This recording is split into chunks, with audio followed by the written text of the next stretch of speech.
तर मी तुमचा येस. तर आज आलेलो आहे आम्ही लवासाला. आणि लवासाला तुम्ही बघू शकता मागं. तर मागं आता आहे चर्च युनिव्हर्सिटी. आणि आता आम्ही नाश्ता वगैरे समजा केलेला आहे. आणि नाश्ता करून आमचं बिल टोटल झालेलं होतं 750 रुपये. त्यात 4 मॅगी, 2 पोहे, 5 चहा आणि 5 बिस्किटं. तर असे टोटल मिळून आहे ना 750 रुपये बिल झालेलं आमचं. आणि टोटल आमचा खर्च अराऊंड 6.5 तर 6.5-7च्या आसपास गेला. आणि लवासा आम्ही 4-5 दिवसापासून आम्ही प्लॅन करतो की आम्हाला लवासाला यायचं. सो फायनल आलो आहे.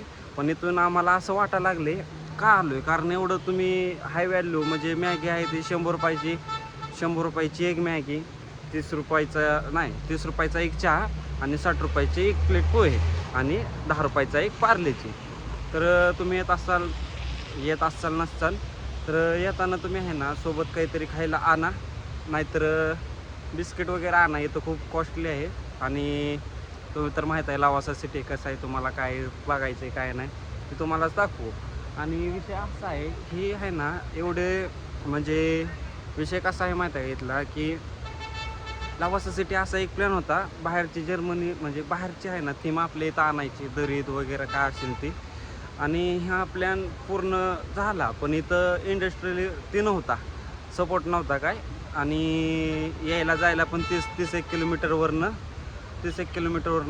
यावं जावं लागत होतं. म्हणून हा काय झालं, इथं कोणी इन्व्हेस्टमेंट केली नाही ना, कोणी काही केलं नाही. आणि राहिला विषय याचा, तर इथलं लोकेशन खूप भारी आहे तसं, पण यायचा जायचा रूट आहे ना खूप लांब पडतो.